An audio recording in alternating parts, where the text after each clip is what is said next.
Thank you for joining me this evening. Oh my God. I'm going to be talking to you about one of my favorite subjects, how to start your very own business, and that is the business of opening your very own group home. Now, I have always done these seminars in person. I like to be talking to people. I'm just funny that way. Call me old school, old fashioned, whatever you want to call me. That's what I usually do. But we're in a new time and everyone's doing something new and different, and I have to change too. And so I'm coming to you live via, what is this? The internet or whatever it is. Anyway, what I'm going to try to do is to talk to you briefly about two of the, I think, most popular types of group home. And y'all, can't talk to you about every one of them because we just don't have the time. But what I am going to do is I'm going to talk to you about the ones that I get the most requests for to do contracts. And that is, the first one will be called the Home and Community-Based Services Contract, commonly known as a group home contract, but we will go into why that's not exactly the truth and why it's so much more than that. I'll say that one more time: the Home and Community-Based Services, or a lot of people know it as HCS. That's H as in home, C as in community, and S as in services. The Home and Community-Based Services waiver, if you want to Google that. And then I'll also be talking about the assisted living. Now, this one is really funny to me because assisted living is a term that everybody uses so commonly. But to be clear, for the purpose of this webinar, when I say assisted living contract, I'm talking about the assisted living facility, a contract that is issued with a type A and or a type B license by the state of Texas. Okay, so I'm talking about an assisted living facility where you actually have a contract with the state, and these are the only two that I'll be able to cover tonight. I'll start with the HCS contract. Now, I want to just describe briefly to you what this is, and we call it a group home a contract, but actually, y'all, it's much more than that, because if you get an HCS contract, you have to be able to provide not only a group home service setting, you have to be able to help the client in their own natural home, whether they live by themselves or whether they live with their parents or a family or friends. And you also have to be able to provide foster care, or y'all, the new term is host home companion care. And for those of you who don't know what that is like taking someone into your home or paying someone to take that person in your home. Now, typically most people identify this service as with children, and it's exactly the same thing, except for with the HCS waiver, it could be a child or an adult.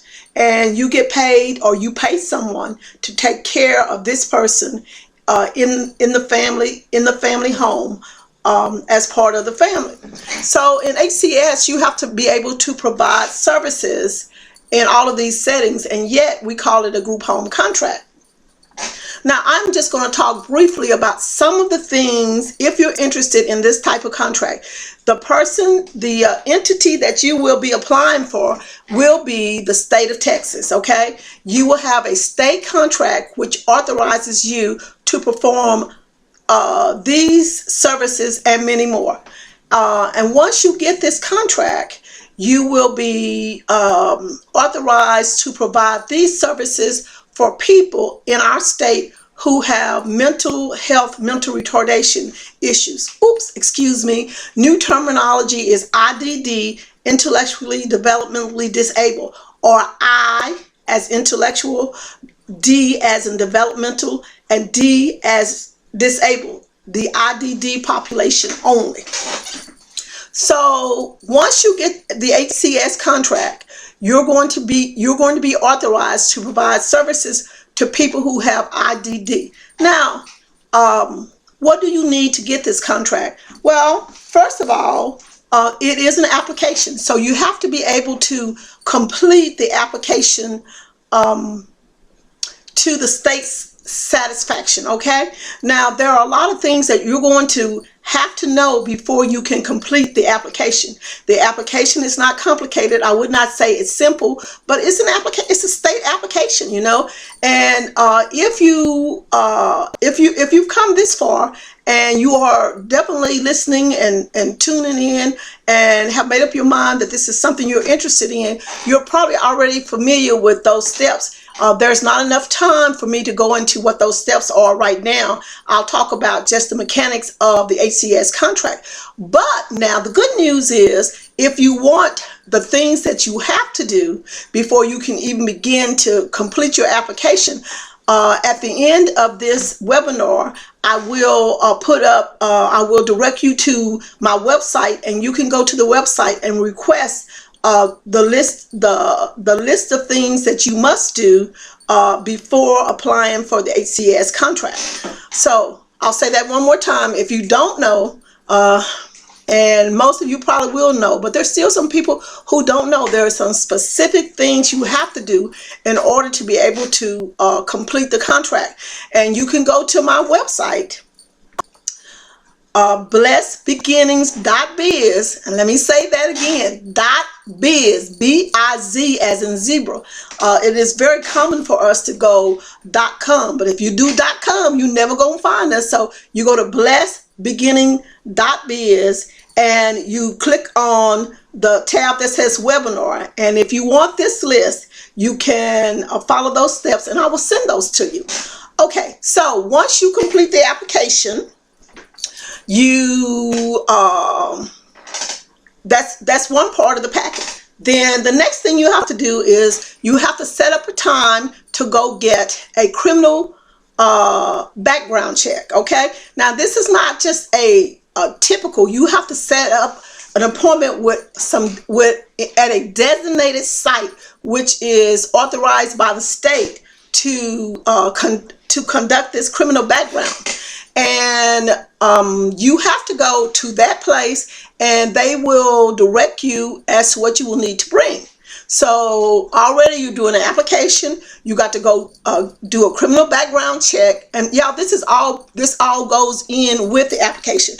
And then there's a section in there where you have to you have to sign and certify that you have what's called policies and procedures. Well, remember, this is a state contract, so there are certain rules, and in ACS we call these rules principles, and you have to develop your own policies and procedures as to how you're going to implement these principles or these rules. That's real important because, first of all, it's part of the agreement that you have with the state. But second of all, when you go through each one of these rules and you develop a policy, in other words, how am I going to keep people safe? What are going to be the steps for that? If someone gets sick, what's going to be steps for that? And you have to have policies and procedures to address that. And then one of the things that's a little bit different from the ACS contract is that as part of the application process, you have to be able to pass a test. Yeah, that's right. After you get all the paperwork and you do all the things they ask you to do, and they say, hey, you got your application, you got everything we need. We're going to invite you down to what we call a PAO, a pre-application orientation, and that is a 2-day training where the state introduces you and tells you more about HCS. But now at the end of that training, they're going to give you a test. And that test will cover basically the principles and rules for HCS. Okay. Now, here's what's interesting. This is not a hard test, but it is not a test that you can pass if you have never worked in HCS or worked in a program or setting where you're helping people. And I say that because it is really hard. As much as I've helped people, I've probably spent the last 40 years, yes, I'm getting old, I've probably spent the last 40 years helping people. And I know a lot of medical conditions, I know a lot of signs and symptoms, I know all of that. And yet, I would never presume to go down to the state of Texas and tell them that I am prepared to take the nurse board examiners to become a nurse, because guess what, I might even know some of the answers, but the jargons that they use, the professional terminology, I don't know none of that. So someone would literally have to translate that and then say, well, they're talking about this, and have you ever seen that before? And I might be able to tell them some stuff, but I would never presume to think that I could go down and pass the state nurses exam, and I have never studied or prepared for that. Now, here's what's interesting. When you go down to the PAO, they're going to say that you don't need any special consultation, you don't need to do anything but listen to them, and you will pass the test. And I've been down there several times, and I've heard them say that, and I always think, that ain't the truth, buddy. You're never going to pass this test based on just what they're telling you right now. Because first of all, they give the PAO not because they're interested in educating new providers. They give it because they are under contract with the feds, because remember, these monies ultimately come from the federal government, and they have to make certain assurances to the federal government that people that they are contracting with have been told several things. So their number one point is to make sure that they're in compliance with the federal guidelines. Now, whether or not you pass the test or not, that's up to you. And if you should happen to pick up one or two things, then that's good. But I'll tell you without a shadow of a doubt that you're not going to pass it just based on what you hear on those 2 days. And if you don't believe me, you can get in contact with any number of folks who've gone down there and who believe that, and their testimony is going to be, no, I couldn't, and no, they didn't. And another interesting thing is this. I'm going to say they average about between 100 and 125 people that they invite. Oh, yeah, let me just say this.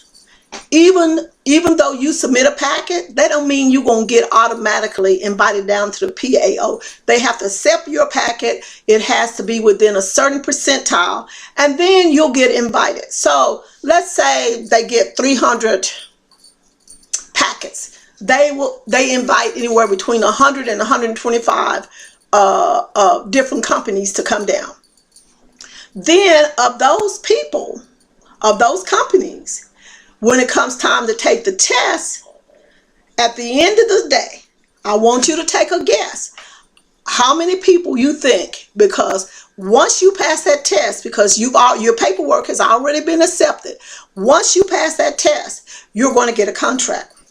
I want you to take a guess. Say out of 125 people, how many people are going to get that contract? If you said anywhere between 21, 22, 25, that's about right. So now, and this is just for your information, and I want you to understand that the testing is a critical part of becoming an HCS provider. Now, let me back up and say, not just anybody can go take the test either, because when you fill out your application, they ask you who is your program manager and who is going to be the person to take that test. That means whoever your program manager is going to be the one that you've identified to take the test. This is really, really important in HCS, because guess what? The program manager or that person that you put on your application, it may be you, it may be somebody else, but that person is going to be the only one allowed in the room at the time of the test to take the test. Okay? And if that person does not pass it, then you have to start all over.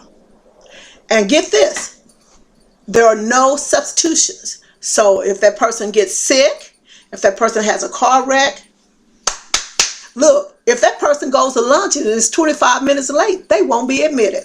So I want to emphasize that during your application, when you're filling out that application, whoever's name you put on that line as your program manager and the designated person to take that test is going to play an essential part of whether or not you become an HCS contract provider. Now, let me also say that you can't just designate anybody to be your program manager. The rules are real clear. This person must have had at least 3 years of documented. They're going to want you to send in 3 reference letters. And these reference letters have to be from people who say, I have worked with this person. They have demonstrated an ability to implement, write, carry out policies designed to help safeguard and protect people who have IDD. So in other words, you may have been a case manager and an excellent one for 10 years. But if you don't have the administrative skills of writing policy, implementing policy, carrying out policy, developing policy, then you really don't qualify as a program manager. And this is not easy to do. This person is not hard to identify. I mean, it's not easy to identify. In other words, you're not just going to pull somebody off the street and say, hey, you come be my program manager. Remember, I'm emphasizing this because it is so important. The program manager must have documented experience in implementing, developing, and carrying out policies and administrative duties for people who have IDD. The program manager must be the one who takes the test. And before you ask me, they must score at least 85 or above in order to pass the test. So now, these are the very basic kinds of things that you must have in order to get the HCS contract. I invite you, I can't tell you every little thing, but these are the highlights by far. I'm going to review them one more time. You must complete the application. No, let me back up. There are certain things you have to get done even before you can do the application, okay? Then you have to do the application.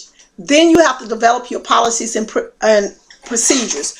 You must have a program manager on board. The program manager must be the one who is identified to take the test, and you must take the test and make at least 85% in order to be offered a contract.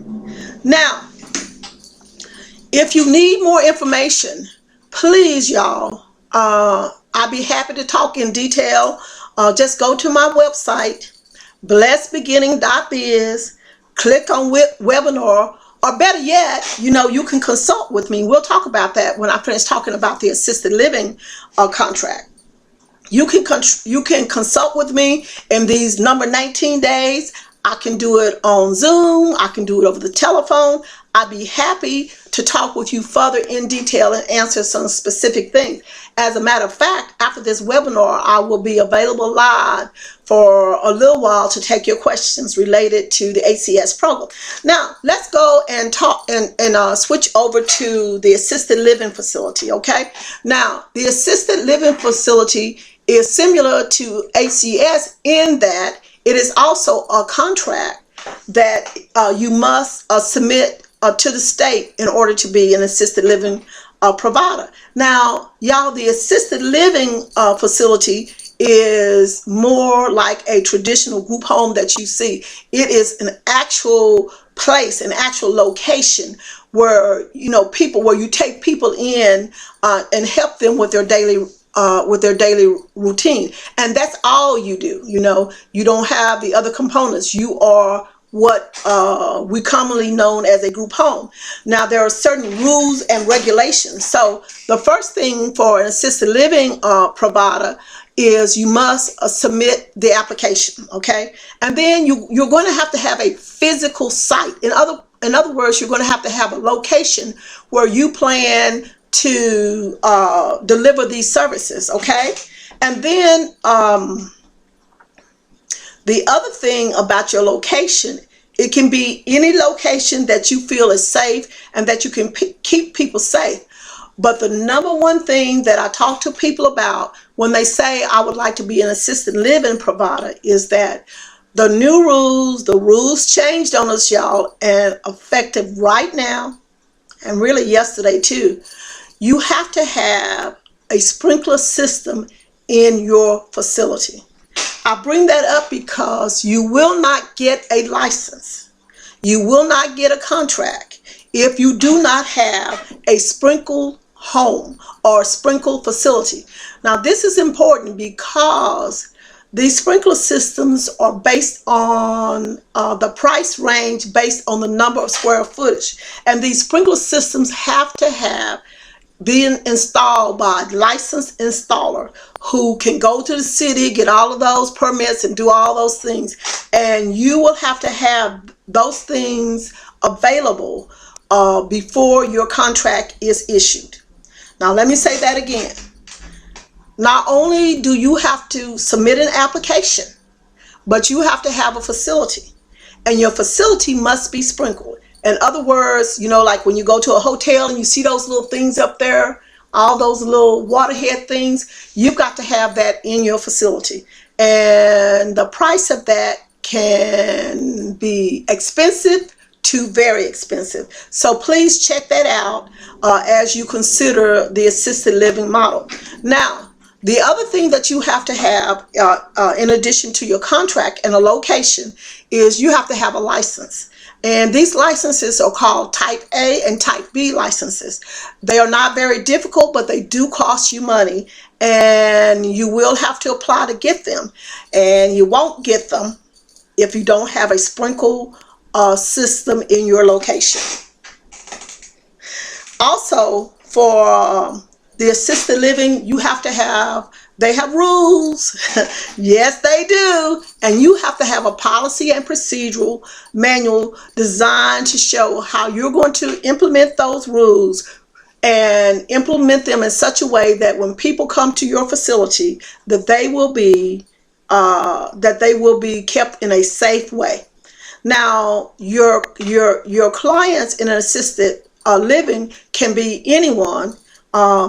They can have IDD or not. They can be seniors or not. They can be anyone who needs a little bit more help and supervision in their day-to-day lives. And this is the assisted living facility is pretty close to. There's another model called the room and board model, which is where people pay you to come in and live in the facility, and you may provide a meal a day, but you provide the shelter. Now, the assisted living is different because the state will pay you a daily rate in addition to the room and board. So this is the model that most people see. And this is, I mean, you may have 10 people, you may have 100 people, but it's all assisted living depending on how many beds you request and how many beds you are approved for and how many beds your facility can safely hold in a sprinkled location.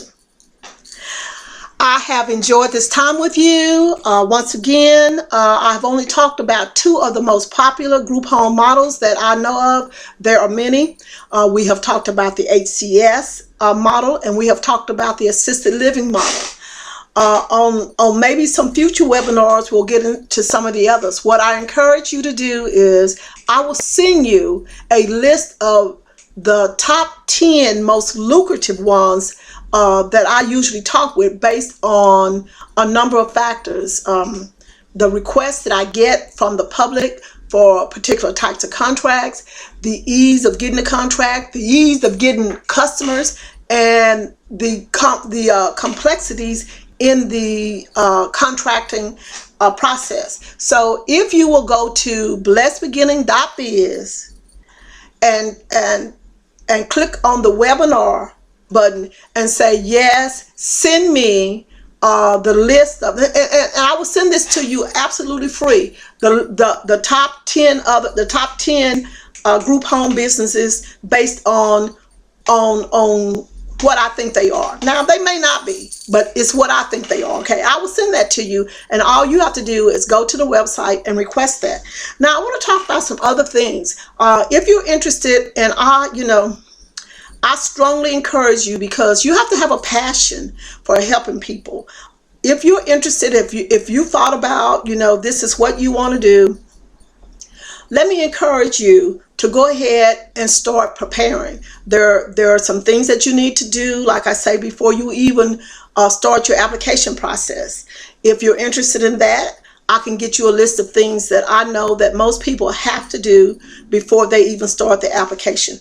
Let me just put it this way. For everyone that's listening to me tonight, if you will go to my website, you will find that I am free. And I'm like this, I have some packets available.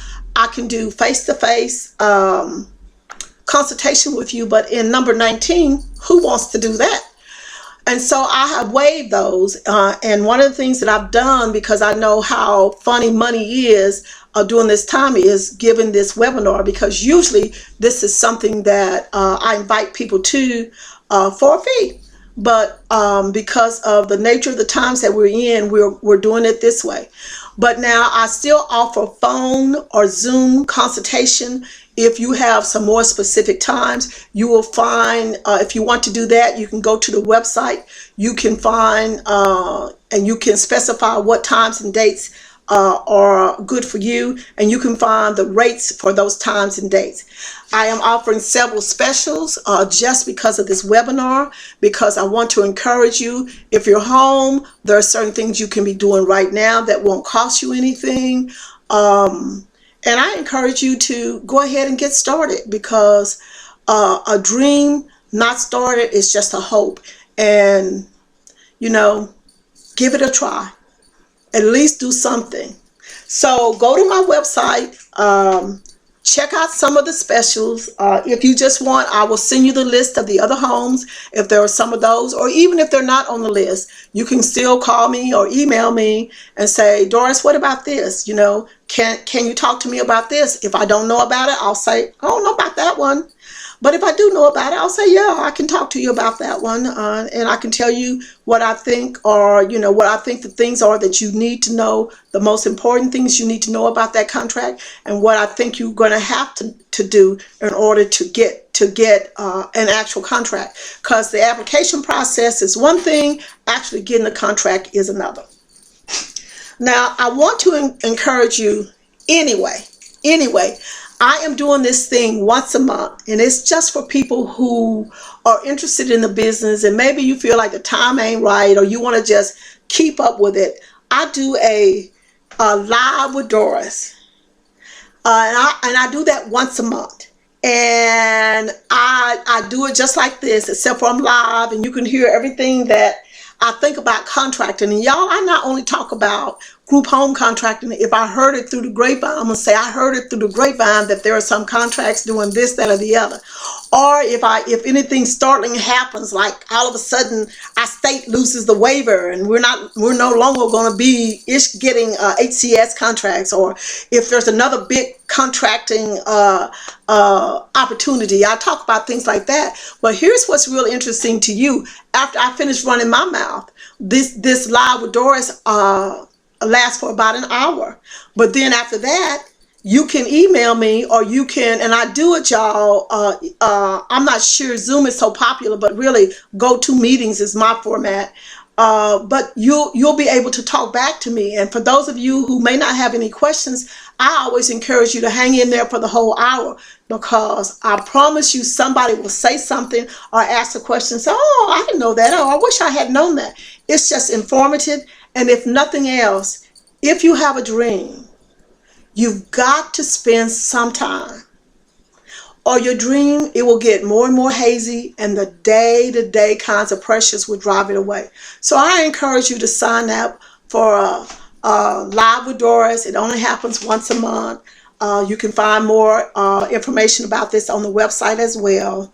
There are some other kinds of things just for listening to me on this webinar. You may want to do all those things, and y'all, we have a gigantic package which will allow you consultation time. It will allow you the lists that are available, and it will allow you access with live with Doris. And there may be some other things that you just want to click on just because you're on the website. Listen, I've enjoyed this so very much, and I hope to be hearing from you soon. I'm going to say